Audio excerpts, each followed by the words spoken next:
I like that idea. Okay. Okay. Did you Accents. wave? No, yeah. I'm getting into character. Method acting. Okay. Well, howdy there, all you cool cats and hip kittens. Welcome to Two Girls, One Corset, or as I like to call it, Two Girls, One Girl. Ain't that a stitch? That's right, sugar. And in this season, we're strutting our stuff through the fabulous world of Marvelous Mrs Maisel. And honey, it's a hoot and a half. Put that on your plate. In this podcast, we chat about period pieces that are more scrumptious than Mom's Passover brisket, while digging into the history that really makes the drama pop like a fresh bottle of seltzer. We shall gobble it all up. And don't fret, we're taking extra special note of those stunning costumes and comedic capers that Season 1 has to offer. Golly gee, it's gonna be a hoot! And joining me for this rib-tickling ride is me, Caitlin, a public historian, and your favorite proper dolly. And of course, it's me, the stacked Miss Mags, a fashion aficionado and a history-hungry gal ready to nibble on some trivia. This week, we are diving into episode 2 of Marvelous Mrs Maisel and taking a peek into the history of pilates, the garment district of New York, Yom Kippur, tasselography, and Jewish immigration during World War II. Let's see how much we can spill. Come learn and laugh with us. I love this intro, it's so chaotic. I know, it's really wild, but it's amazing. Well, today, dear sponsors, Today, dear listeners. Today, dear listeners, we're sponsored by Little Deluxe Caviar. Very nice. Very nice for all your latke needs. Do some ASMR with the latkes on the... As you can hear, they're not very crisp. Because they've traveled. They don't need to know that.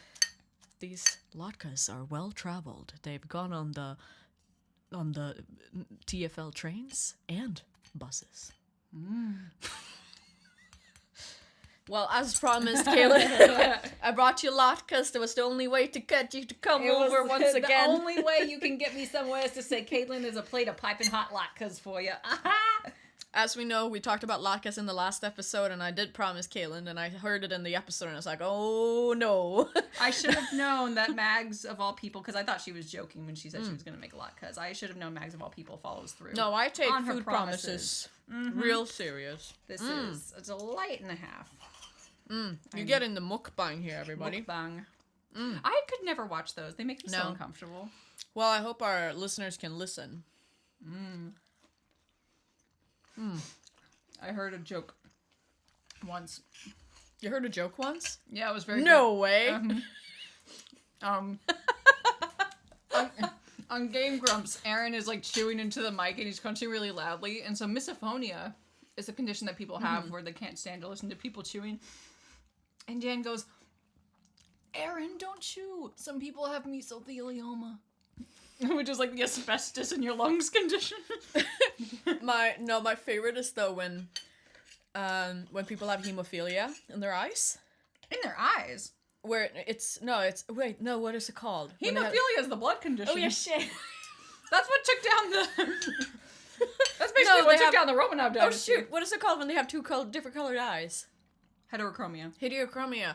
And people write, oh, you have such beautiful homophobia in your eyes. But now I guess it's hemophilia. Wow, it's so pretty. Someone get Rasputin up in here. Who's gonna cure this hemophilia? Oh my gosh. This is gonna be an episode and a half, good lord, because we have a lot to go through. This episode this week is called oh gosh, this is Russian. It's Yashivu Bolsham Dome Kalnakolom. I have a 200-day Duolingo streak, and approximately like 30 of them have been for Russian. Okay, go on then. Yashivu Bolsham Dom Nakulom. Because I know dom is house. Before she translated that in the show, I heard dom, and I was like, that's house. See, it's finally paying off. The green owl is paying back. Yes, at least one green bird in my life is not tormenting me. Well, it means I live in the large house on the hill. We learn. Which apparently is the only phrase that Mitch got from her years at university studying Russian. That was a very deep. Oh yes, yeah. I have caviars on my thighs. Oh, luxurious. Okay. Well, before we delve into the episode, we have another beeline we need to do. I need to ask, did you manage to hit on Tom Hiddleston? I did not know. I saw the show. He was fantastic. Yeah. However, the queue for the stage door was very long. I did get to meet a couple other people, although... Oh, you did? I met friend of the pod, one of the husbands from Bridgerton season No way! 3. Yeah. Philippa's husband... not Philippa's husband. Prudence's husband, the short one that's like obsessed with her, that's like, I think you're a pastry, you look so windswept.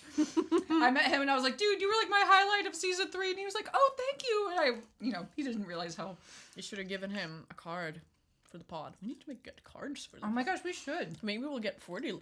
Although 35, that's some increase considering we were a bit on a hiatus for a while. We were. I'm quite pleased, honestly. But Dory and I, my flatmate that went with me, we've been talking about going back and meeting outside the stage doors so we could potentially meet them another night and have them sign our program. So Well.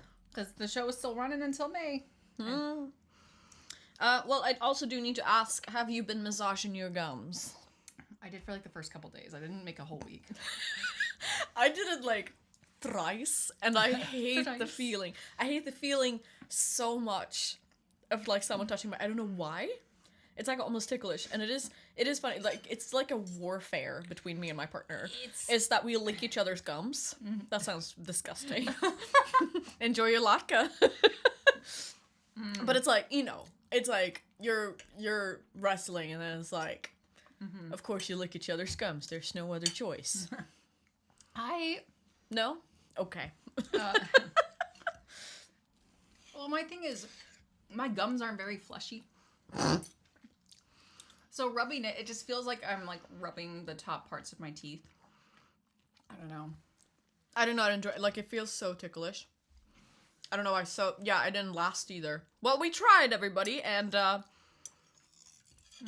just learned things about myself. Am I beautiful yet? I mean, you're always beautiful. Oh, thank you. Like, Am I a pretty girl? Yes, you were a pretty girl. Thank you. Well, what a episode we've had.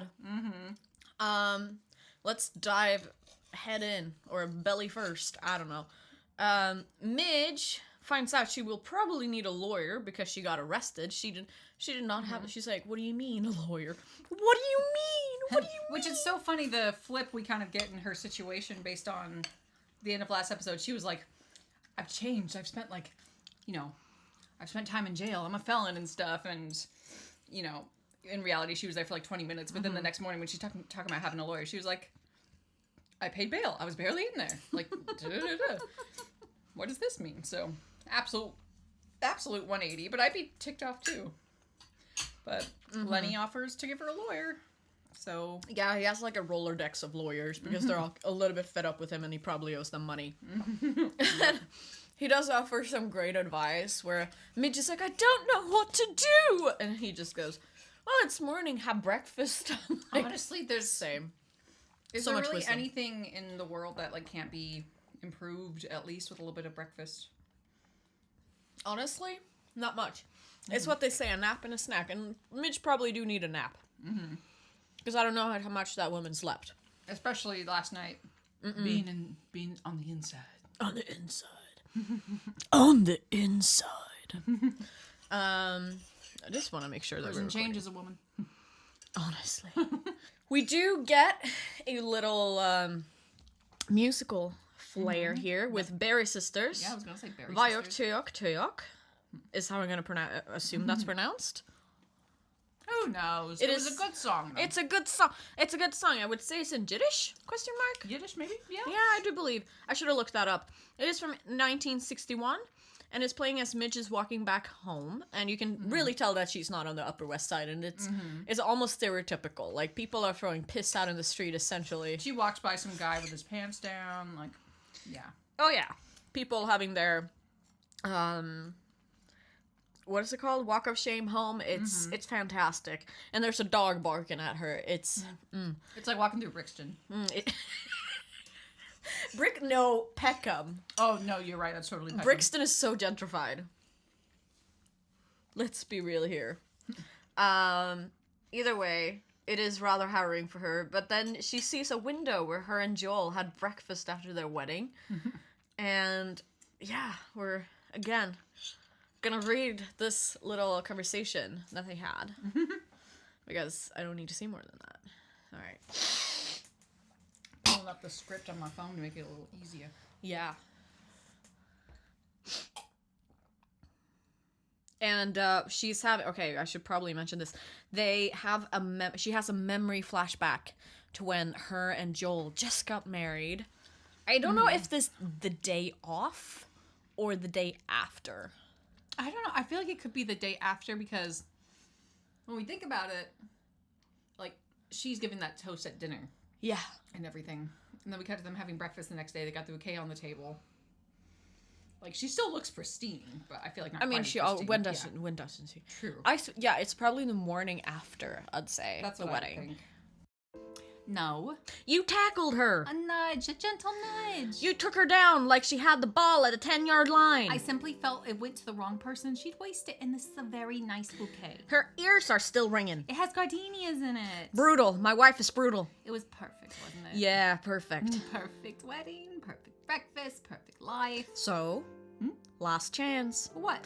You could still get that apartment around the corner. Joel. We could eat here every day. I know. We could be the downtown people, close to the clubs, the park. You love the park. Riverside's a park, too. I thought you wanted to be a cool chick. I could be a cool chick with a doorman and a Kelvinator Foodorama refrigerator, can't I? Yes, you can. I really love that apartment. I grew up in that building. My parents are very close. Very close. When we have kids, we just go upstairs, drop them off, go downtown, and be cool cats by night. We can have it all. I'm not gonna say no to you. Not after what I saw you capable of. You love me, Joel? Rochester probably loved that first wife of his, and then she went nuts and burned down the house. Do you? I do. Meet me in the bathroom. What? 2-minute head start. Are you kidding me? You're in a wedding dress. Excuse me, where's the ladies? Thanks, clock starts now. Who are you? I thought I married a nice girl. Oh, no, you did not. And scene. And scene. It's such a funny scene. It is very, yeah. Because I feel it is basically, it is obviously both funny and sad. Because then, like, the camera work on these, like, flashback scenes are... They're very well done. Like, the pristine. sweeping one shot of it all, yeah. like, it feels like it doesn't break. Oh, there's another one that's insane. I think it's coming in the next episode. Yes. I think there are a couple in this episode, though. Yeah, oh yeah. Good. Like, going through as we'll see the workshop later. Like, oh, obsessed. That was cool. Obsessed. That was cool. So cool. Like, can you imagine just, like, setting that up once? And they had to do it probably, like, 10 times. I think about that one shot in the 2005 Pride and Prejudice movie a lot, where it's, like, a few minutes sweeping through the party and going all the way through, and I'm, like, I can just imagine the pressure on the actors during shots like that, where you're, like, you are not going to mess this up, otherwise we have to start this whole thing over. Yeah. No, this is a fantastic shot. Back to the diner. They're sitting in a diner, and it's... They probably can't hear it. Oh, well. No, it probably can't, because this is a fancy mic. Do it again. Yeah. Sparkling water. Do you want some lemon? Lemon juice. Get the drops. I think Abs will be so disappointed when they learn that we're doing ASMR videos with their very fancy podcast equipment. Yeah, I'm gonna come with it. I'm gonna get acrylics or something one of these days. We're just saying a lot because I hate acrylics, and just be like, get those ear microphones, where like you suck on them and it feels like someone's sucking on your ears. Have you seen those? They're freaking crazy. It's so creepy. No, back to the pod. Okay. What? Anyway, so yeah, it's both funny and sad because Midge is like replaying this memory in her head, and then it pans back to her, and she just looks so sad. She's there. She's alone. She was, she's, again, as you said, she was at the top last episode. The only place she could go was down. Yeah, and she's sort of continuing to go down as she's kind of coming back to reality after the high that was going on stage and reading the Communist Manifesto and all of that. Yeah. We do get a zoom out and we see that the name of the place is the City Spoon. I thought for some reason it was a real place. It was not. So no research. Well, we're coming up to it. Midge eventually goes in and orders a coffee for herself. And she continues thinking back on the life that she's had. Mm-hmm. And then we get a really interesting scene that I like where she's with her friend. Because I noticed, we talked a little bit about workout equipment in the last, workout clothing. And that's why last episode. this scene was why I was like, wait, was that in this episode? Because the episode for me just I was so excited because they come in wearing gorgeous tiny little shorts. And I was like, they're about to go to a workout class and stuff. And so I saw mats and everything. So I thought, well, it can't be yoga. Yoga's really not quite caught on. Yeah, in the Western culture. Not at this point. And so they're doing their Pilates class. That's what I would say that it is. It's the closest thing I can think of, or just like, I don't know, but because it's not really high intensity. Like the moves were so funny. My favorite is the first one. They're like ragdoll, and they just go yeah,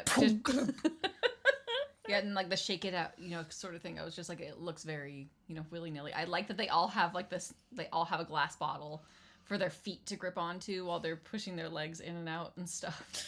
It's so fantastic to see this, and they're having a whole conversation during this where Imogene is like, oh, I heard, like, Joel is staying at my house. Why is he at my house? He's saying that he's left you for a panda. Who is Panda? What's a panda? What panda? And she's like, Penny Pan. And so she's like, oh, Pan the panda. Like, yeah, it's funny. And then they make a really interesting joke, too, about, like, oh, why do men always leave us for girls that, like, know shorthand? And they were like, you know what? I did longhand. I got married. I did the respectable thing. The girls who study shorthand are the girls that steal our husbands.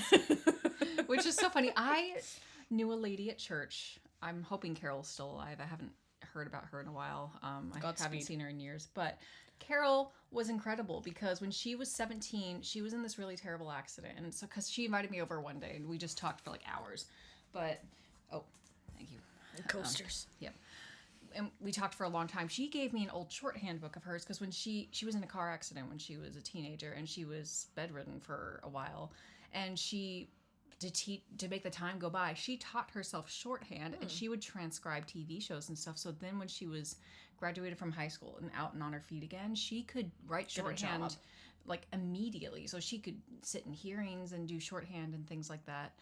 And it's incredible. Like, because we take for granted our ability to record things or ability to type things up very quickly on computers and laptops and things like that. But to be able to write that by hand, it's very important to have a code like that. So the mention of shorthand is fascinating to me. Yeah, it's the history of shorthand. Way to go, Carol. Way to go, Carol. Well, I would also like to teach y'all the history of Pilates. And yeah, let's go. Joseph Hubers Pilates, born in Germany 1883, began his career advocating for physical culture, emphasizing on the importance of exercise, athleticism, and mental discipline. After experiencing internment in England during World War I, he developed a system of corrective exercises that he introduced to the US in the late 1920s, influenced by his background, work with injured soldiers, and holistic therapies. He created innovative fitness apparatus leading to the universal reformer. By the 1930s, Pilates gained reputation in New York City for rehabilitating dancers, which helped him cultivate a following among notable figures in the dance and arts. His teachings were documented in his book, Your Health, 1934, and Return to Life Through Contrology, 1945, where he advocated for a systematic approach to health and well-being. He trained several first-generation Pilates instructors, many of whom became influential teachers themselves. Despite his efforts to integrate Pilates methods into mainstream medical and educational systems, he faced challenges and remained a confidant to a select group of followers. In the 1950s, his studio conditions and business was deteriorated. He continued to strive for recognition and acceptance in it with his principle, all while promoting a holistic approach to health and physical fitness. Fascinating. Yeah. Because it's interesting to see, like, we have such rigorous methods of exercise now that haven't always been as fully developed and sophisticated as they would have been back in the day. Because one thing I always find really interesting, because I know we've talked a little bit about the evolution of workout wear, seeing like Victorian women's workout wear and how it is still essentially just a day suit, but they're on their little elliptical bikes with it or things like that. I It makes sense, too, that he would develop something like this while being interned, because Pilates, as you saw, they're on their own little mats. You can be confined to a small space and still work on something like that. And it is really impressive. Like, honestly, Pilates is probably the golden horse of workout, I think, because most people, even though they are extremely fit in other ways, like, Pilates is hard for everyone and can strengthen you. Like, I've seen both, like, workout gurus and doctors be like, Pilates is in a way superior. So it is a little bit, like, I do feel a bit bad for this guy, Pilates, that it didn't kick off. But it definitely has nowadays, like, especially, like, you look at the 1980s and even 70s, like, it was a big deal. And it's really fascinating to hear it has such a, for lack of a better term, masculine history to it, because a lot of people write off Pilates as kind of a girly girl thing now, because that's something that, back when I went to school, in the yoga classes they would have on campus, they would, a lot of girls would end up going to Zumba instead of yoga. And the funny thing was, a lot of men assumed that yoga would be where all the girls go. So you'd end up with these huge classes just packed with men going to yoga that are like, where are all the girls? So I just find that very funny. That is funny. Well, the Pilates is probably where the girls are at. I did a bit of Pilates. My mom did a lot of Pilates. She had, like, all of the workout DVDs. And I did a bunch of them, too. It's not, I don't know, maybe I should get back into Pilates, who knows? Maybe we should do a Pilates class, like, based on, we should find a really old Pilates video. We should. See what we can find. I don't know if there would be any from the 50s, but I'm sure we could find, like, a workout sheet from the 50s at the very least. Well, Imogen also warns Midge not to become like the other divorcees in the corner. Oh, I loved those girls. They were iconic. Oh, they were iconic. And Imogen and Midge are literally just working out so they can eat ice cream. Yeah, she's like, we're doing this so we can have cheesecake. They're doing this because they need to find another man. And they're all wearing, like, dark-colored clothes, and they're, like, working out like their lives depend on it, just like and Midge is, like, so concerned that she's sweating because that means that she's actually putting in effort. Can you imagine that today? Like, that is so anti, like, the workout culture. I'm such a sweaty Betty. Like, I can't even imagine. But, it's like those quotes that are just like, sweat is just your fat crying, or all these things are like, you're sweating out your excuses or whatever. I mean, that is pretty silly. Mm-hmm. But, no, like, so, yeah, that is a bit silly. Mm-hmm. But yeah, no, it is. Yeah, it is also. I thought it was a very good scene, though. I liked it a lot. Again, excellent, super good of like showing and not telling, because we both get telling and showing though, but in such a good way. We don't have to have Midge tell us like, oh no, I'm sweating. Does that mean I'm working too hard? Am I becoming one of them? No. That conflict is, and the actress is doing what on her face, acting. And we've been given enough context that has been told to make that conclusion ourselves. So I think that's very well done. I was so pleased with that scene, like, it's one of like the most iconic ones that stands out to me. Mm-hmm. Like, when I think about Marvelous Mrs Maisel, that is like one of the scenes that's probably in my top 3 of like, I will remember that. I love their shorts too. Oh, they're so stinking cute. Like, their workout gear is actually adorable. Oh yeah, I loved it. Oh, you just wait, because there's like a vacation episode coming up in a while, and you'll be a little bit obsessed. I can't wait to look at the swimsuits. Okay. Yeah, swimsuits and just like beach suits, everything. Swimming costumes. Either way, we are taking directly after into Joel's narrative, and we're going to the New York garment district. Whoop whoop. And Joel is walking to his father's factory / sweatshop. Yes, it truly does look like that. And it's so interesting too, because I had to like remind myself after this, I'm like, oh, the conditions look so shoddy. It was so much worse like 50 years ago, because I did a video recently on my page. Can you imagine how sweaty it is in there, and everyone's wearing polyester? Oh gosh. Okay, but well, before, I have a lot of questions for you about this specifically. Before that, I do want to run through a little bit about the history of the New York garment district. Let's go! The Tenderloin era of New York transformed into garment district as immigrants workers were displaced on the Fifth Avenue Association, aiming to eliminate industry and immigrant presence from the Fifth Avenue. This shift played a crucial role in American urban planning and the city's identity, allowing the workers and developers to create unions, unique architecture, and distinct urban culture. The struggles of these immigrants were instrumental in shaping New York's narrative. In the 1950s, modern sportswear emerged as a significant trend in American fashion, catering to the most casual of lifestyles as people moved to the suburbs. This coincided with the ILGWU's victories and wage scales and led to manufacturers to seek cheaper labor outside of the garment district, which struggled with the limited space for production. Over time, smaller firms in the district lost market to larger manufacturing centers, leading to a decline in the garments district by the 1960s and a decrease in specialized labor, which is very sad. Anyways, I have beef with that. At its height from 1920 to 1980, the garment district employed 46% of New York's industrial labor force, predominantly immigrants and women. Today, the district has diminished from only 6% of the city's labor to its accounts. Today, the district has diminished to only 6% of the city's labor, and it still accounts for 180,000 jobs. The fashion industry of technology, FIT,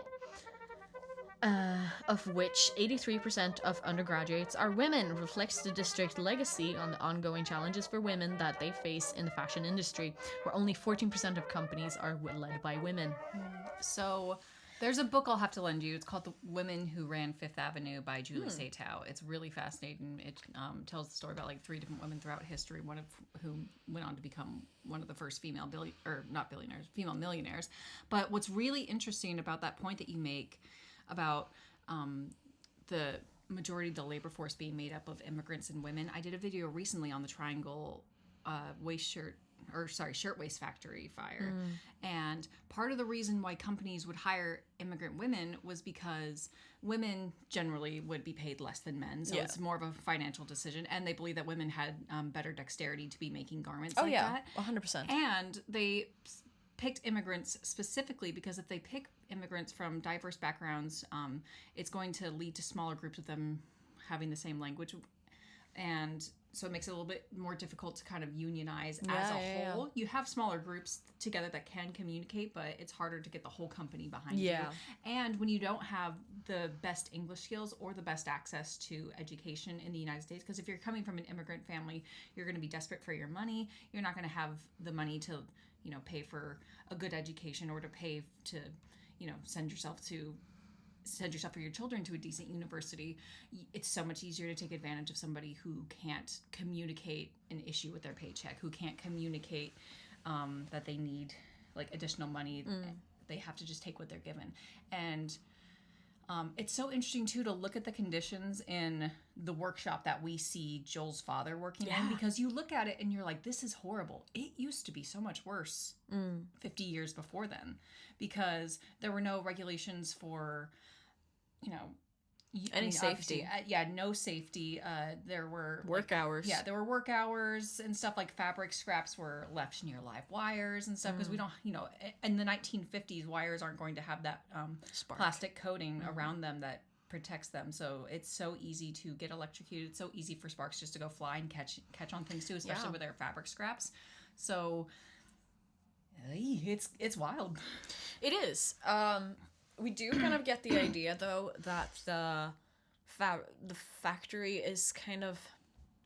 Well, we get to that later on. Let's get to that. First of all, with this scene, let's talk about the specific scene.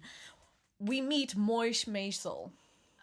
And he's fascinating to me. Oh, yeah, do tell. I love his, little critiques on all the different clothings and stuff, because, again...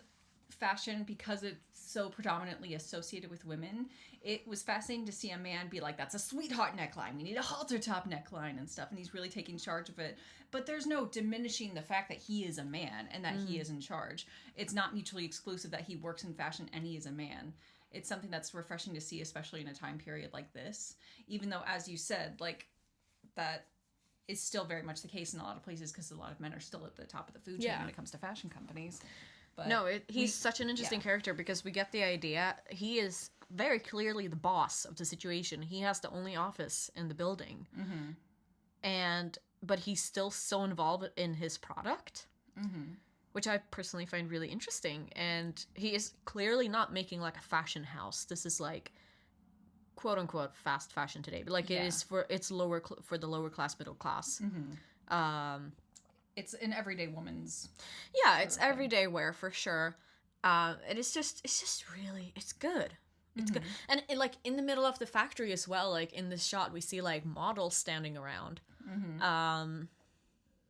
getting tested out for the different clothes, and it's just fantastic. Yeah, that sweeping shot they do of all of it. Again, I'm not over it, but yeah, Marvelous Maisel, yeah, he's fascinating.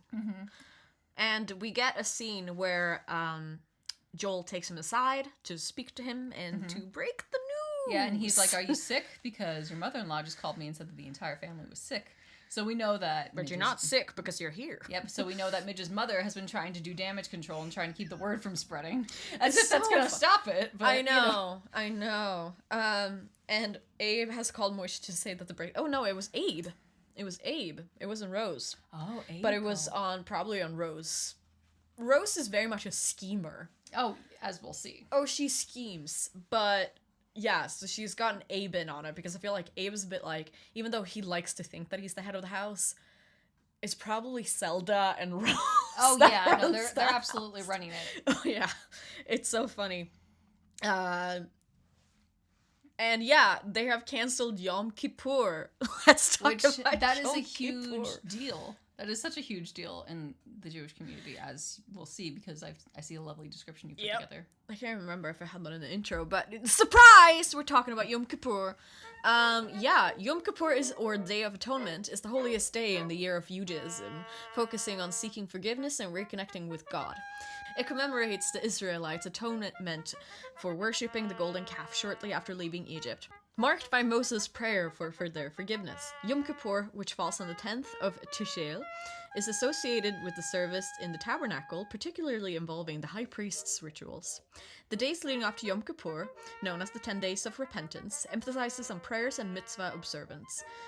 The day before Yom Kippur consists of festive meals, charity, kapurot, a ritual atoning practice, and an immersion in a mikvah.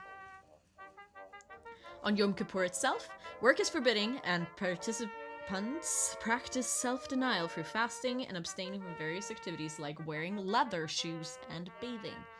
The day is devoted to prayer, introspection, and asking for forgiveness, with the final Neal service culminating in joyous celebrations after the fast ends.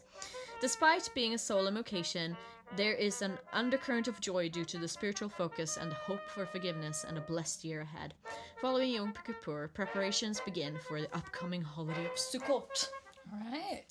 Oh my god. It's funny how I can pronounce the Jewish words. Not a problem, but You're doing a great job with the Hebrew words. Like, it's funny. Yeah, but want to know what's funny? The first time I ever heard of Yom Kippur was from that Train song, 1,000 Ways to Die. Okay. Because he has this line that says, "How could you leave on Yom Kippur?" Because he's been dumped by a girl, and he's like, "Okay, well, if you dump me, I'm just going to tell my friends that you died, because to save face, basically." So, it's kind of same energy here. It really is. I was like, why is everybody leaving on Yom Kippur? And it is funny because Joel's mom, who we have not yet to meet, has been very dramatic about the dinner cancelling. Mm-hmm. It's like, oh, this was the one thing I looked forward to the entire year was this dinner. And Moish knows immediately. Like, he has one look at his son, and this, like, we understand their relationship. Like, 100%. Moish will run over Joel all day, every day. Joel is still a boy, very much to Moish. He's but a child, according to Moish, and he knows immediately that Joel has cheated. Mm-hmm. And he asks, like, what the heck? Yeah, like, what's the girl like? And he's like, oh, it's not that situation, even though it is. It is. Penny Pan. I think Joel likes to think that he did not leave Midge because of it, but it was a reason to do it. Yeah. Is what I think he likes to think about this whole situation. And we do get this hilarious line from Moish. I know exactly which one. Yeah. Oh, so good. That roll of pink tulle you're dragging across the ground, it's French. You know what else is French? The guillotine. I love that. I'm going to start using that. That's so good. How often can we use that? I don't know, but a situation will come and I'll be like, I'm ready. Well, Moish knew that Abe never thought much of Joel. Like, he could see through this. Like, I feel like maybe it's that they're the same generation, because you get the vibe as well already that Moish is self-made. Mm-hmm. Very much so. And he's not taking any bullshit. And he kind of... Because I'm gonna assume here that Abe has grown up in some sort of wealth. I think considering how he can study math. To be in academia, you have to come from, like, decent money. Yeah. So we're gonna assume here that he's coming from, like, a lot of wealth. So you can imagine that Moish his entire life has looked to those people and kind of had them look down upon him, kind of thing. So you can feel the spite here, and he knows exactly what they're thinking. Like, we get so much richness in this character. It's so good. And I mean, we're going to continue to get good stuff later. We are. It's a feast of an episode. It is such a feast. There's layers to all the shiz player. Tiramisu. Yeah, honestly. As Macklemore once said. Well, Abe is going to work at the university. The scene is... Because we're just getting... just slices of these characters. I know. This character... I mean, this scene delicious. was so interesting. It makes me think back to my lecture days. But it's so funny because all my experiences in university have been, like, the opposite of what goes on here. But No, like, his students are mega stressed around him. Like, he's just walking up the path, and at least 2 or 3 students are, like, looking away, like, he's here, help. And someone's like, let me out of the door, sir. May I open the door, good sir? Professor Weissman. And in the classroom, we do notice that he has clear favorites, being Truman. Oh, yeah. Like, he asks a question, looks around the room as everyone has their arm raised. Yes. And he every time is like, not you. Truman. I just love that he has to do the whole "not you" song and dance every time to make it look like it's the thing, instead of just being like, "All right, Truman, tell me how this goes," because he still has to kind of have that power of, like, giving them the tiniest sliver of hope that maybe they'll get to answer the question. It is such a power dynamic, and Truman, to his credit, does know. He's right. But I will say I have a bit of a gripe with it because, again, when somebody is teaching in this way, they're not teaching for the education of their students. They are teaching. He's a shitty teacher. Yeah, absolutely. But I mean, that is honestly my so much, though, experience with teachers at universities. Like, that's, I guess, what you get, because in the US, you pay for the education, so you can somewhat expect a higher level of, of quality. However, in Sweden, we don't pay, so it's basically people who have research grants who also have to teach to keep the grants. And they don't care. They literally couldn't care less. So I've encountered this type of teacher many a times that can't teach, that doesn't really care either. But it seems like he does really care, and he kind of wants to promote the legacy of, I don't know, numbers. Yeah, so I think he's picking... what's interesting, too, is this approach to mathematics. There's a play that also, again, kind of ties very heavily into Jewish cultures and Jewish traditions, called Leopoldstadt, which I adored it. I saw it 3 times when it was here in West End. I absolutely loved it, by Tom Stoppard. And there's a character in it who talks a lot about, like, math and mathematicians and things like that. And so he adores numbers and stuff, and he doesn't really, like, when other people try to entertain, he gives them a very specific math problem that he has them do when he's trying to evaluate what their potential is as a mathematician. And at one point, like, he's playing cat's cradle with one of his nephews, and he's, like, teaching them about, like, the logistics of all the different points, and one of the boys says something, and he just goes, "There's a mathematician.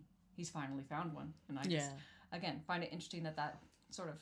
It's probably snagged from there. Like, this is a very well-researched show. Yes. Like, yeah, you can fill this whole thing with just, like, the research that they put into it. It's so crazy. Yeah. But, anywho, so after the second time he picks on Truman to answer a question, one of the students goes, like, what about us? Yeah, what about us? Let's give us a try. And he goes, "Well, did you know the answer?" And he's like, "No." He's like, "What about you? Did you know the answer?" And he's like, "No." He's like, "But we might have known the answer." He's like, "Oh, you might have known the answer. Ho, ho, ho." And then he gets really pissy, and we kind of get the segue into him having a breakdown over vectors, while kind of between the lines talking about Miriam's and Joel's relationship, and how the fact that he feels a little bit guilty and that he can't come in and save Miriam every time, because he's gonna eventually... Like, we don't get an idea for how old these people are. Miriam, we do, but I don't know. Either way, I could imagine that he didn't get married until later. I think in later seasons they do talk about like when they got married. Mm-hmm. And I think he was married later in life, so he is quite a bit older. Okay. But yeah, no, it's a really funny scene. He has a mental breakdown over vectors. And they're all just kind of sitting there like... It's like, okay, and then at the end, the scene ends with, like, he's having this breakdown, and he's talking about, like, how the other vector can't be around the entire time, the other vector is gonna go away, and it's like, these parallel vectors are following each other, they can't just suddenly decide to just go different ways, like, he's giving Tism deluxe. Mm-hmm. And then he just turns around to his class and he goes, write that down! And that's scene. Yep. Very good. It's a good way to pull from that scene. It is. Well, Rose is going, on the other hand, to a fortune teller. Mm-hmm. And so did you notice this? Like how she walked back and forth to the fortune teller several times? Because she doesn't want people to know she's going. Yeah. Oh my gosh. That's something that I would have to do if I were ever to go to one and my mom were somewhere nearby, because my mom has always been like, you do not do that. That invites bad vibes. I think that kind of stuff is so fun. But, you know, of course, Rose is a respectable lady. She can't be going to see, you know, the carnival sideshow people. But we learn very fast that this woman that she's gone to, like, they're, like, best friends. Mm-hmm. But it is very much, I feel like Rose thinks that she is her best friend. Mm-hmm. The lady doesn't. She's just a wallet in her eyes. Yeah, she's like, you're a client. Yeah, no, but very good. I love you and your purse so much. I mean, it feels, yeah, I do relate a lot to that character. It's like, yes, now pay me. Well, we do learn a bit about Midge in this scene too, where, for instance, Rose says the reason why Midge learned to drive a car was because she could have driving gloves. Everything starts with an accessory with Midge. Mm-hmm. I like, again, loved that bit because I could just picture that so well in my head. So it's nice to know that her personality has been set that way. That sounds like something you would do. You would have like an accessory. You would have something you would do too, though. I would love. Okay, to be honest, I remember the first time I bought a pair of like faux leather gloves, like a little bow on it, when I was in school, because I was like, I just want to have a nice pair of gloves, and I felt so bougie. Tried to drive in them. And could barely steer the wheel, so I was like, I'm taking that off because that's a hazard, but... Well, you know what? Love a pair of gloves. I mean, in general, yeah. Well, let's talk about reading tea leaves or tasselography. Yes. Wow. Well, we're just going to learn how we do it. And I took this source from Twinnings, who were constantly trying to sell me their not-so-good tea. Mm-hmm. But here's how you do it, basically. Put the tea on a teapot and bring it to boil. Mm-hmm. Grab a wide, flat-bottom cup, and preferably has no pattern inside and slightly sloped sides. Once the tea is boiled, carefully pour out into a cup and enjoy. Just before you're finished, give the last bit of tea a swirl around and start to get your imagination going by thinking about what you'd like to see. It's all a bit of fun, like finding shapes in the clouds, but try thinking about confirming your own intuitions about your life. The handle of the cup is supposed to be representative of a person who is getting the reading. This means that a great place to start reading and then progress in a clockwise direction around the cup. If the shape is closer to the handle, it means that something is happening at present to you, rather than in the past. If a shape forms in the dark colors of the leaves themselves, it's supposed to be a negative omen, whilst the shape seen in the white of the cup beneath the leaves is something positive. Bruh, I have no idea what's going on here, but this is what Twinnings are telling me, so I'm standing. An image that's in the very bottom of the cup is something to do with the future, whilst closer to the rim of the cup, it means in the past. People often claim to see a letter in the tea.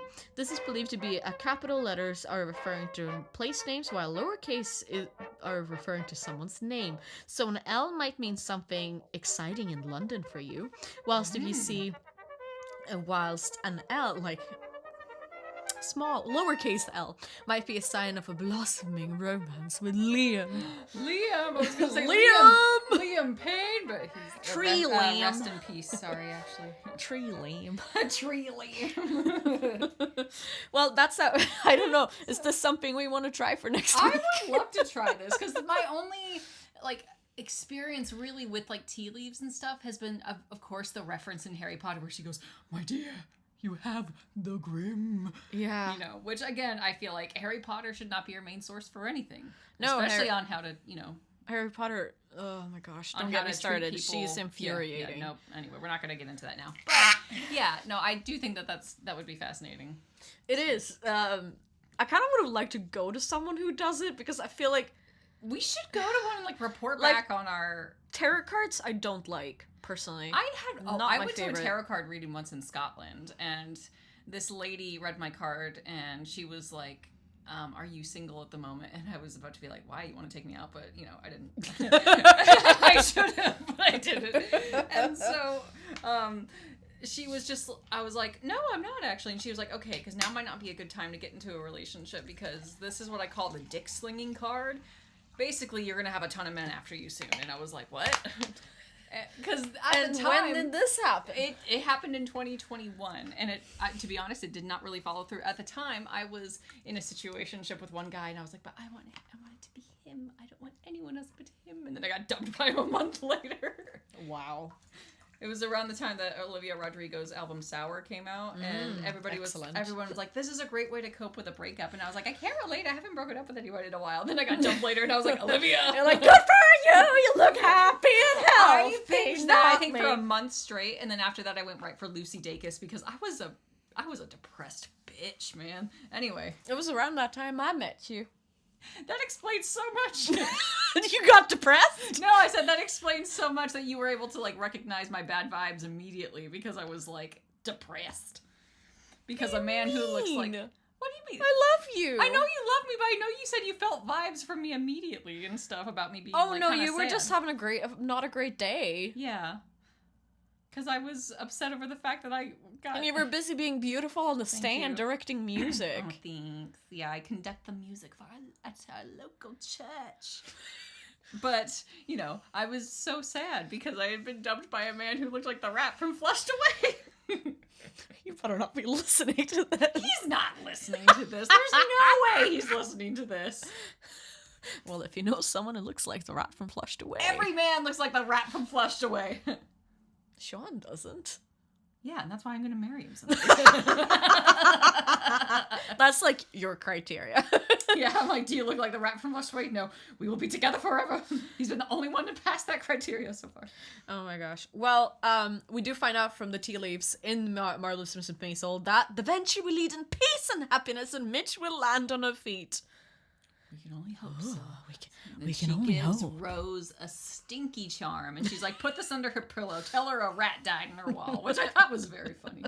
It's amazing. Well, we go back to Midge, and we find out that Susie has broken into her flat. Susie! She's here. And she's bang on 9:30 in a chair, and she's like, I got up at 9:30. Do you understand? The last time I was awake at 9:30 was because I got home at 9:30, and then I went to bed. I've not woken up at this time. Like, that entire scene is so funny when they're just following her. Oh my gosh, she's like, oh my gosh, look at all this stuff. Like, you know. It's like, if I knew I were meeting the Queen of England, I would have understood. I love the bit where she's like offering her a cake, and she's like, I don't want a cake. And then she looks at this gorgeous little pastry, and she goes, that's the cutest cake. I wanted to do this scene, but the next scene that we are doing, it's too good. Yeah, and she talks about writing down material. She's like, you got a paper, you know, she's like, you want a pencil, maybe, you know, a paper, but also a quill. And it's also funny because they go down to, like, Susie is so confused because Miriam is not explaining anything. So Susie's just following her around, ranting about Midge being, and, like a bit irresponsible. Arthur shows up and grabs Susie's hand, and she's like, his hand is sticky. Arthur? Why is this, what's the kid's Ethan. name? Ethan, sorry, I don't know.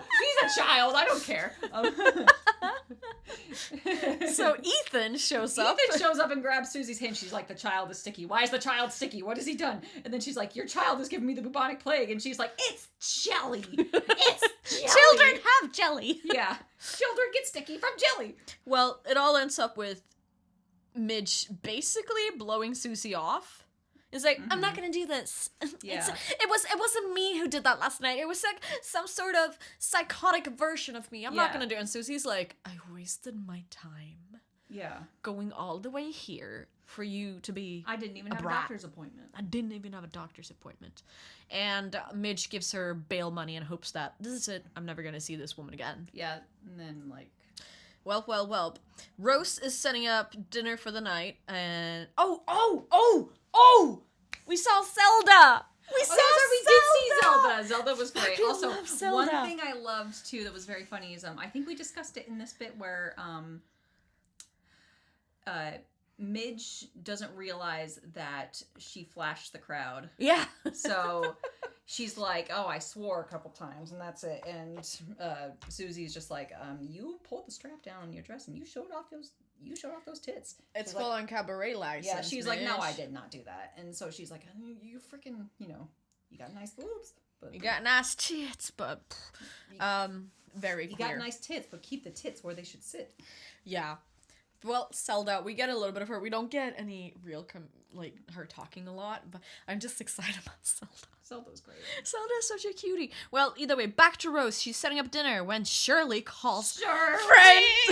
Sorry, I love Shirley. Who is Shirley? Shirley is Joel's mother.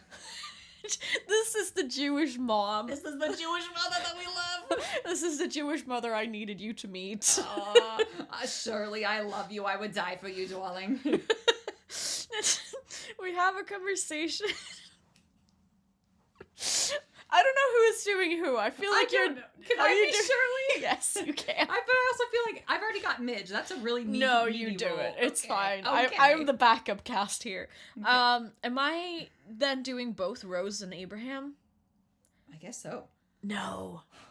Do you want Abe? I can be Abe. Honest Abe. Yeah.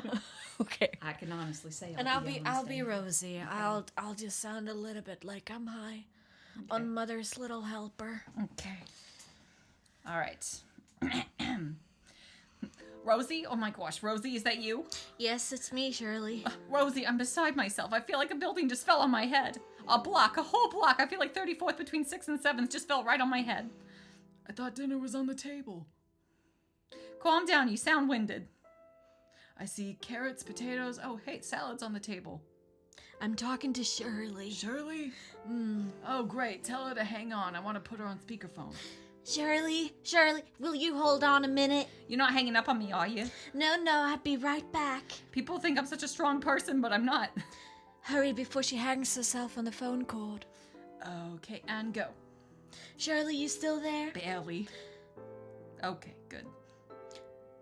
Go ahead. What were you saying? I was saying my heart is broken. Excellent. What?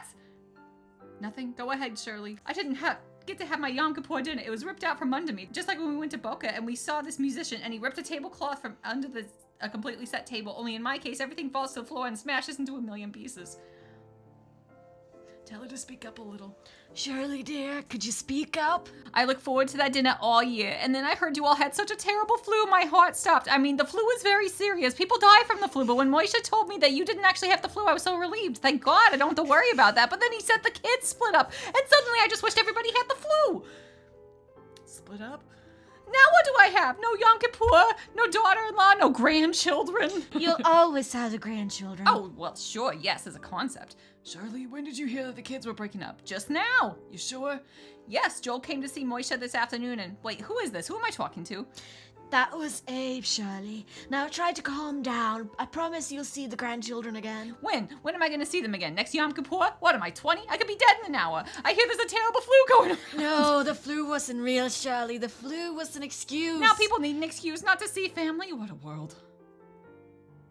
She didn't go to him. I told Miriam to go to him and she didn't go to him. Abe. Who? Nothing, Shirley. I'm here. I just wish we could all be together one more time. One more dinner. I know, Shirley. One dinner, and then we can celebrate the new year, and I can see my grandchildren again, so we can be a family. I hear you, Shirley. Now let me let you go. I promise I will speak to Miriam, and then we'll talk later. Oh, I'm gonna try it now. Bye, Rose. No, Shirley! Shirley! That scene is so funny. She's like frantically spinning the wheel, trying to call Miriam. Yeah, just... It's like, why do you have so many nines in your phone number? Oh my gosh, yeah. I remember those phones and stuff, because we my grandparents had one at their place and stuff. I remember once I had to use their phone for something, and like there were a couple different zeros in the number, and I was like, screw this guy. Why am I calling them? But It's like you, I will write you a letter instead. honestly, it's quicker. Yes, that's right. Well, Rose then is like sprints up the stairs to tell Miriam, like, oh my gosh, Shirley's calling. Like we do. This is what do we think of Shirley? I love Shirley. She's me. I'm so stressed. I'm just a little less blunt about it. She's a little less funny about it, but she is me. I resonate. Do you have any idea how good it feels to finally be Seen? like seen and portrayed on the screen? I feel represented. Oh my gosh! And this elderly, Jewish woman. I resonate with her so much. I say as a Christian 27-year-old. I was waiting. I was like, I can't wait for Caitlin to meet Shirley. Because she's so funny. She's so loud. She's just like funny without knowing it. Mm-hmm. And especially the whole she's gonna hang herself with a phone cord. I was like, me! The table got ripped right under me and all the things went off the table. Yep. I feel like an entire block has been dropped on me. Oh my gosh. Yes, I love you're slipping into Jennifer Coolidge. That's what she's giving a little bit of. Like, I feel like Jennifer Coolidge could play this. She does give a little bit of Jennifer Coolidge. Just, live for next Yom Kippur. What am I, 20? I could be dead by then. No, she's so good. But Incredible. This actress, she's everything. Like, it's so funny. I saw her in an interview, and obviously she's not putting the spiel on. And it's so strange. Like, these actors, everyone in the show, like, they're working so hard. And they're truly putting on a different character. Like, I feel like if you look at dude who plays Anthony, Jonathan Bailey, yep. he's not that different from Anthony. Really? Well, if you compare it to these. Goofball. Well, if you compare... And Anthony's not a goofball. Well, he's a serious goofball. Yeah, but still, like, I don't feel like it's that big of a stretch. I feel like these actors are just, like, putting on a completely different face. Like, it's the same with the actress who plays Susie. The same with actress who plays Shirley and Rose. Like, the woman who plays Rose is the sweetest, most demure woman I've ever did see. Very demure. Demure. Not in a bad way. No, she's wonderful. And it's just... Same with Shirley. Like, she's so funny. Oh, I die. Yeah, incredible. Well, Midge assures Shirley that she will see the kids, and Rose just brings out the Manischewitz and opens it, and they just drink, and they're like, well, we have to uncancel the dinner. The dinner is on.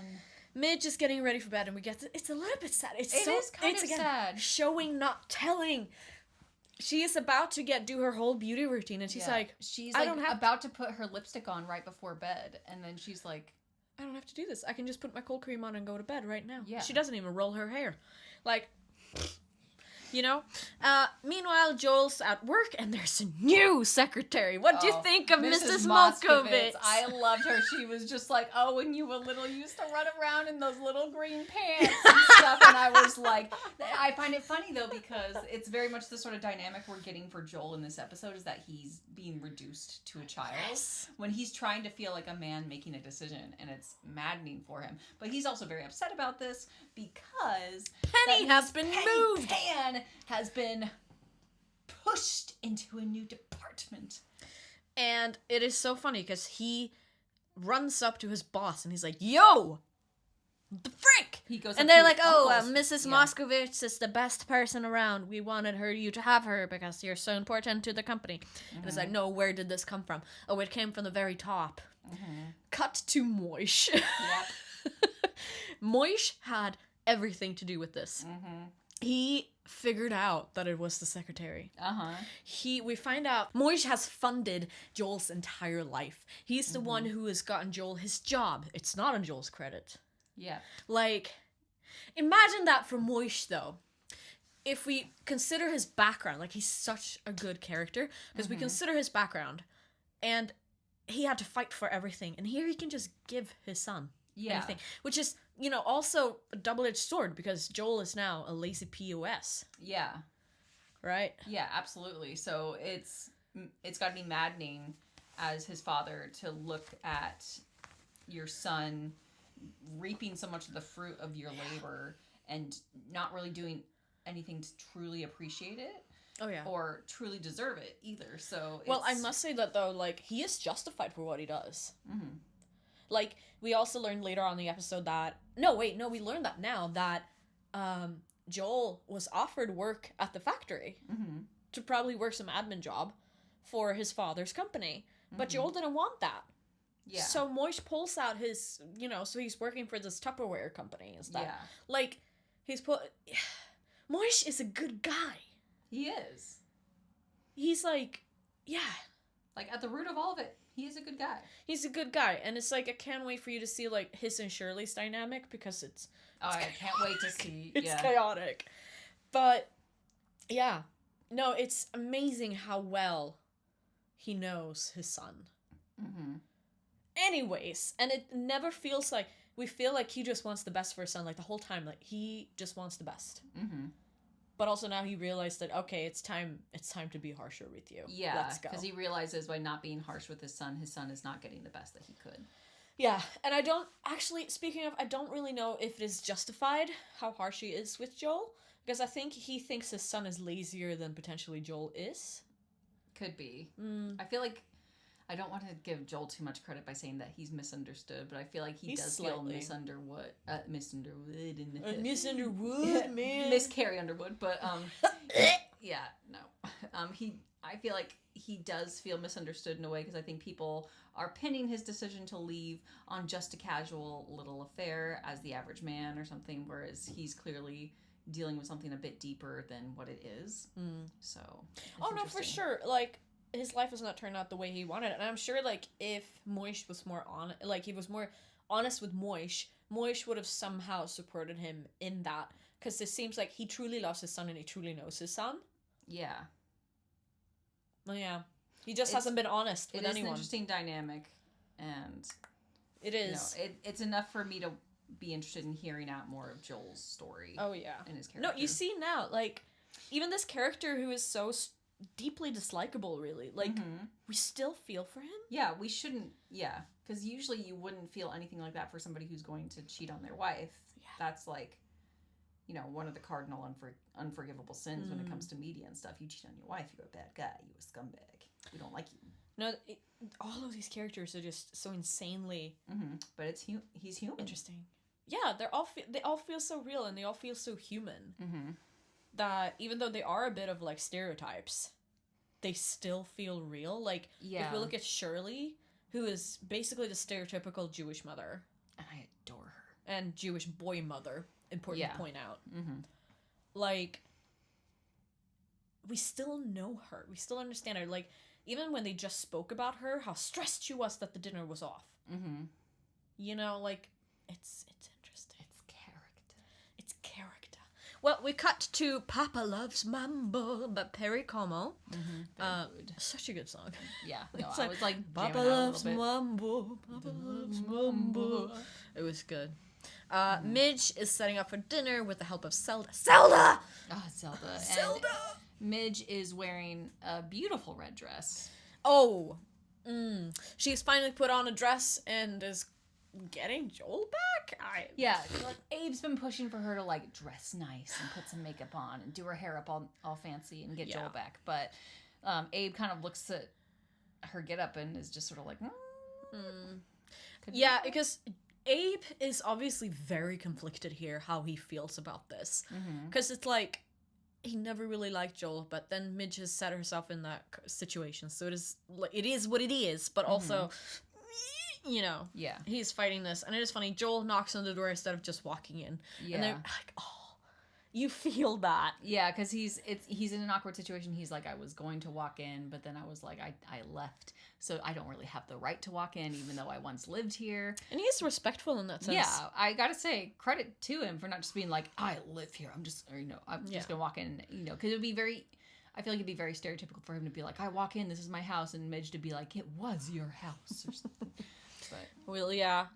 We walk into the living room where Moish is telling stories everybody's already heard. he's telling the story again about the 13 people. No, that's later on. Oh, that's later okay. on. But yeah, and he's telling the story. What I love is we get this cut later. We can kind of hear it, like, kind of, you know, you hear Moish talking in the background, and there's music playing, and Abe and Joel are sitting across from each other, and Abe is staring at Joel like he wants to rip out his spine and play it like a xylophone. He would. He plays the piano. Yeah. Well, he's getting some new ivory for his piano right now. That's like, I'm gonna make a coat rack out of your bones, boy.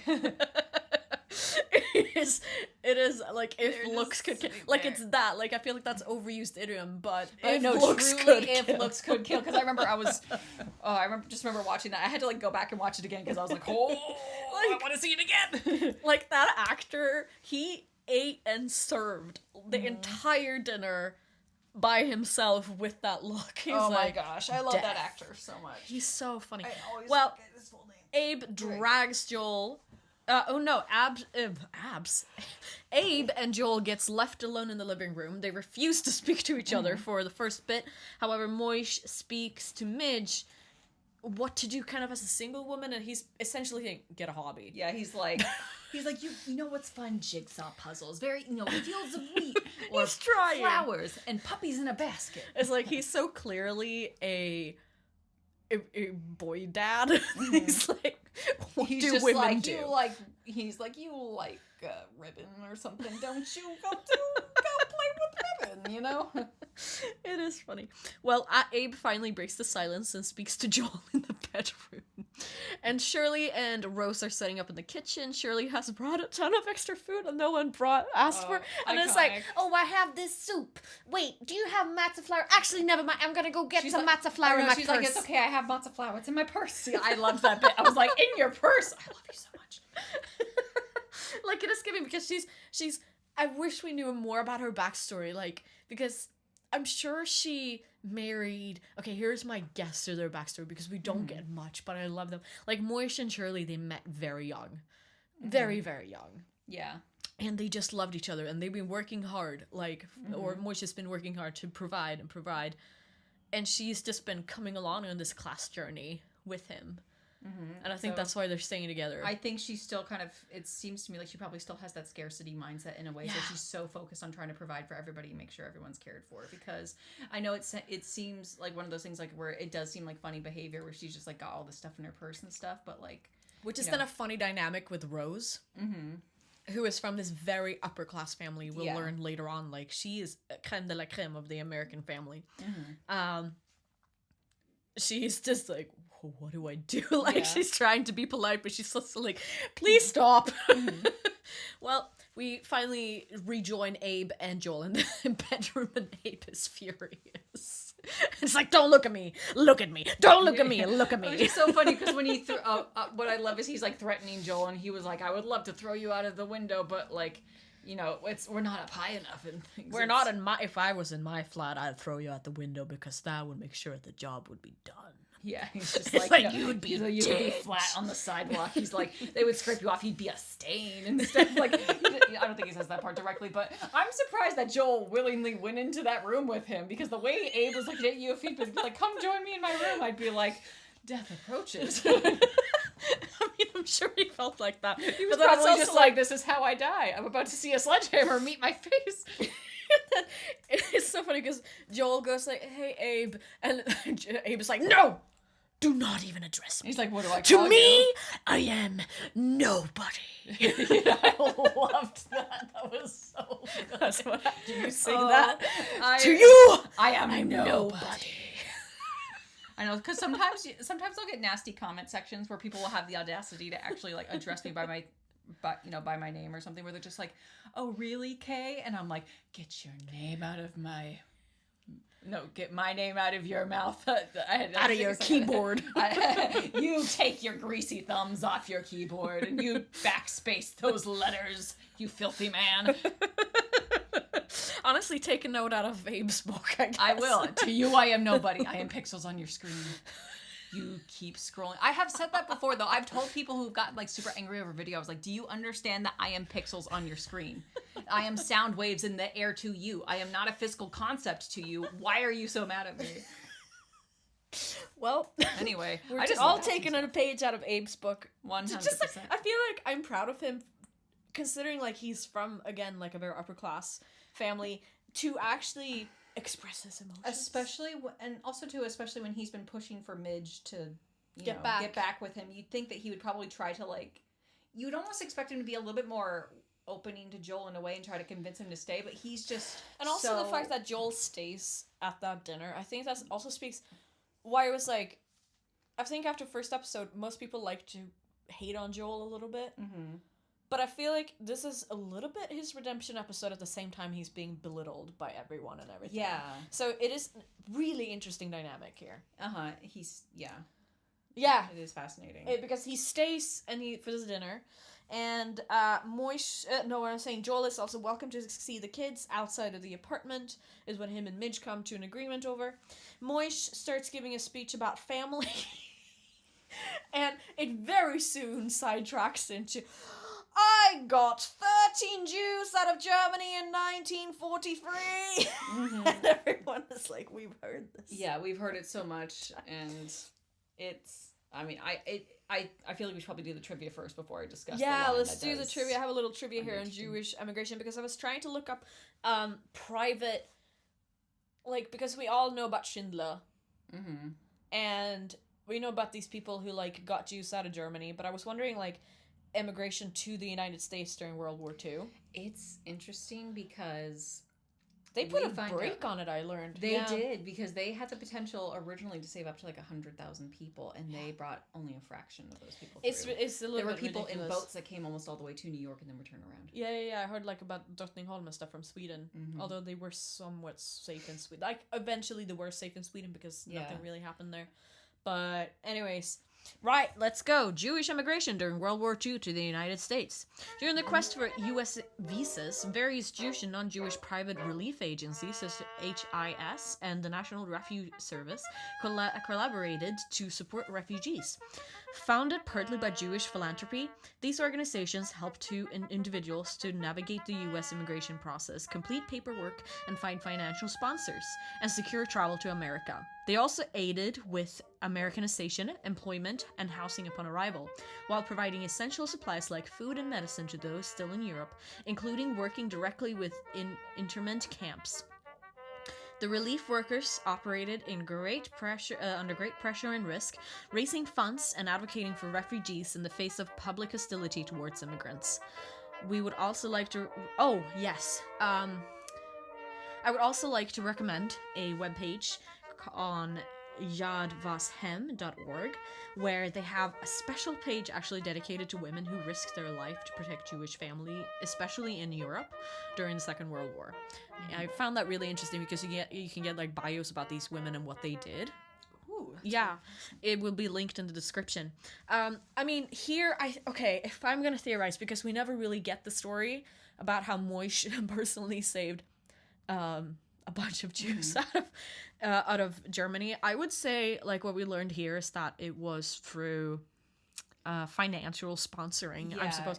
Like, he, because they reference later that he probably, they were like, oh, he probably stuck him right in the factory. It would make sense to be like, here is a skill that this person has that needs to be exercised here. And it can have a job. And I'm sure that it was, like, early on in his career, too. Yeah. So he would have, like, gotten these people over that he could have cheap labor from. Because, not to give too many spoilers, but we get more kind of backgrounds of some of the employees at his sweatshop, that they are people he knows really well. Mm-hmm. And even though, like, some of them are not very good at their job, he refuses to let them go because he has this sense of obligation to them. Mm-hmm. So I can imagine that these people have been with him his entire career. Mm-hmm. And everything that he's been working towards. I find that, Moish, very interesting character. Yeah. Very blunt, very, like, no nonsense, mm-hmm. but at the same time, a lot of sympathy. Yeah, absolutely. I find that, I found that a really interesting talking point that they were discussing, because it also kind of again, there's a joke that they crack about it later, where they mention that, you know, I've seen like what they look like in your factory. I've seen the looks on some of their faces. That's the face of somebody who thinks I should have tried my chances in Germany. And I feel like it's tying back to that discussion we had in the last episode, that there's this really interesting humor that they're using in approach to something like this. It's fascinating to see this done in a way where there's humor there, but it also doesn't feel like humor that's being disrespectful either. Because one, it's written and designed to come from it comes from like the source, and it's not being used to, like, even though it's discussing a serious event in a light way, it in no way pokes fun at the event. It in no way pokes fun at the victims of the event. And we get this whole kind of argument with Moish and Abe, where Moish is kind of pointing out that he is fought for his money, and we get the idea that Abe has just inherited it. And Rose kind of goes, everybody calm down, it's gonna be fine. It's gonna be fine. The tea leaf said, and she's like, ooh. Yeah. She's like, oh, my secret. And Abe takes Rose and Midge to the bedroom. He tells Midge to get dressed up and get Joel back, which is like, very confusing. But she also says that she does not want him if he doesn't want her. Yeah, she's like, if he doesn't want to be here, then what's the point of trying to get him to stay? Yeah, and Abe, here's where we like find out that he has conspiracy theories about the 13 Jews, and he thinks, oh, they work for Moish in the factory, just put them right in there. She's like, fair enough. And Abe, it's so funny, the last bit of it, it was like, it feels a little bit like the writers didn't know how to end this. So just like let the actor just like ad-lib and just, so he gives Midge like a 20. It's like, here, take this. It's like, why are you giving me money? I don't know. It's very funny because that also feels like a dad thing to do sometimes, where they're just like, I don't know what to do with you, kiddo. Have some money, because that's a way that I can provide for you. I don't know how to financially provide. I don't know how to emotionally provide for you in this moment. I'll financially provide for you. Yeah. Well, Midge also finds the stinky charm, and she's just like, oh yeah, she finds Mother. She goes through, just looks under the pillow, and she's just like, oh my gosh, you gotta be kidding me. We come out to this full-on almost fist fight, and we find out that the apartment was a wedding gift that Moish is taking back. It was never under Joel's name. Since they are not separated, there's no wedding to be talked of. So the wedding gift is going back. And we also Midge here finds out that everything that Joel is comes from Moish. You buy her flowers, they're from me. Yep. And she has obviously had a lot of things thrown at her in one night. Not only has she had to see the man who's going to leave her, has she had to be around her in-laws, has she, been basically kind of like yelled at by her parents. She's also found out that everything from her husband has been handed to him. And so what does a girl do? Oh, she runs out and she runs to the gaslight. And then I forget which city the slam poetry lady talking about Spokane was talking about this time. I can't remember. I was about to go, Spokane. Spokane. But she's talking about another American city, and Susie chases her off the stage. Spokane. But iconic, really. And Midge starts ranting how all she knows from school is, I live in a large house on the hill. She's like, how am I supposed to deal with this? Like, I need to go back to school, obviously, because I need to support myself, because my ex-husband sure as heck isn't. Yeah, because she's like, I am now homeless. An hour ago, I lived in this house, and now my address is, And she's just like, we agree to all of this as women to enter into marriages, and it's like we just lose our ability to think. I would say that it is the underwear that cuts off the blood circulation to my brain, and that's why I just agreed to everything, I suppose. She's just really upset. And one lady starts like getting upset with the language that she's using and stuff, and she like gets up and walks away, and she's like, I used to be a nice girl, I used to be nice, I used to be sweet, I used to be like that too. But a tell to never kick a man, but well, a nice lady never kicks a man for longer than 30 minutes. That's when her girdle makes her bleed. Yep. And then also she says, oh, I just need something stiff. I need like something stiff like a blowjob. A stiff drink like a blowjob. And then like, police walks in. A drink so stiff I could blow it. That's what she said. That's what she says. And so the police walks in, of course, right as she's saying this. Right as she's saying that nasty line, and she's just like, hey, I'm not flashing anything tonight, but, you know, again, she's swearing. It's the filthy language that they're just not having. Yep. And a dude tries to take a picture of her as she's leaving in handcuffs, essentially.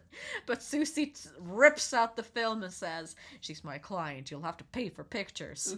And then Rebel Rebel by David Bowie plays as the credits roll. Yay! It's heating up. It's heating up. It's eating It's up. heating up like a bowl of matzah soup. It is. All right. What did you think? There was a lot of, like, setting up in this episode. There was a lot. I feel like I still really enjoyed it, but I feel like it's, you know, leading to something very rich to come soon. I feel like it was characterization heavy.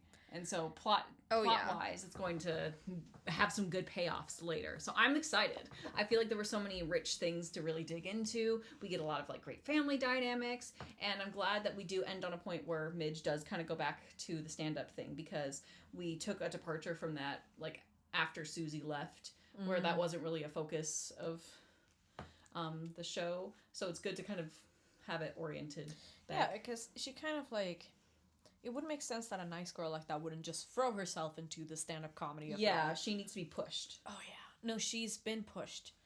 And she doesn't know what to do with herself. Like, she has fallen as far as she can. Mm-hmm. She doesn't have anything in her name. Yeah, she doesn't even have, like, a home truly to go to unless she it's moves her back parents. with her parents. And we've seen that dynamic now. That's going to be a lot to take in. It is. So... All right. Excellent TV. Good soup. It's good matzah soup. Good matzah soup. Oh, bruh. No, it's so good. Costuming. We have talked a lot about the garment district today, so we have kind of ticked off our historical... I really loved just looking at all the garments that they were making, just seeing the racks of the clothes, the petticoats and stuff. Yeah, I would almost like to go through that slowly again, because it's just a lot going on. Like, you do get a vibe for the sweatshop where everything is happening at once. Yeah. I do also want to give a shout out to Shirley's hair, though. Shirley's hair. I mean, Shirley in general, but she Shirley's gets hair. that set, like, once a week by the hairdresser. And she's trying to do it for the hairdresser the whole time because she doesn't really get it the way she wants it every week. You know? Yeah, she's too polite to really say something. No, she says something. Oh. And let me help you, darling. Yeah, let me help you. No, it's still like this. Oh, you're doing a great job, sweetie. You're doing a great job. But it's, you know. Yeah, no. Oh, this is probably something like, this is how Moisha likes it. This is how Moisha likes it. I feel like she would say something like that. If I do something too different, he's gonna be confused. This is how Moisha likes it. Neither of them are giving each other much credit. It's Neither. Like... Yeah, no. She would say that so just for the heck of it. I can just feel it. No. Oh my gosh, it's just so... It's juicy. It's good. It's juicy. It's juicy. I do also want to give a shout out to Abe's coat. Yeah. That he wore at the university walk kind of thing when he's walking down the path. Like a good hat as well. He's wearing a hat. Because I feel like that could have been skipped very easily. Yeah. Because for the modern taste, we wouldn't look at someone wearing a hat like that. But he is... It's such good attention to details. And the thing is, it looks very worn in too. You know, that he only goes to buy a coat. Even though he can't afford to buy a coat every week if he wanted to. He's probably like, I like this coat because it's just this way. It's just, just as I like it. It's comfortable. And credit too as well to like, he's wearing, since you mentioned that it like, probably like a worn coat or something. It really pays off so much in costuming to properly wear the costumes that the characters wear. When they always look brand spanking new, especially like in, like it makes sense for a character like Midge. Midge, it would make sense for her to have and like Rose. New stuff. But Abe doesn't seem like the type that he would be fussed with new clothes a lot. Yeah. And also like we see like the costuming is so brilliant because like you look at Susie, who lives in her clothes. She probably had like 2 t-shirts that she switched between, but on that she probably gets home at night and is so tired and falls asleep in her clothes. She doesn't have time to do her laundry. Like she's working 7 days a week. Like girl's busy. Yeah. And we can tell, and even from like the set design as well, and her flat is like, Anyways, I can go on forever. No, again, it's just it's good. It's such a good palate cleanser after what we've been subjected to. I love this so much. I'm genuinely having such a good time. And I'm kicking myself for not having watched this sooner because in like 2018, one of my roommates was like, I think you would like this. And I was like, oh, but I heard there's swearing in it. So Oh, they're swearing. I know. I look back now and I'm just like, oh, baby girl. Honey. Oh, girl. The things that you denied yourself.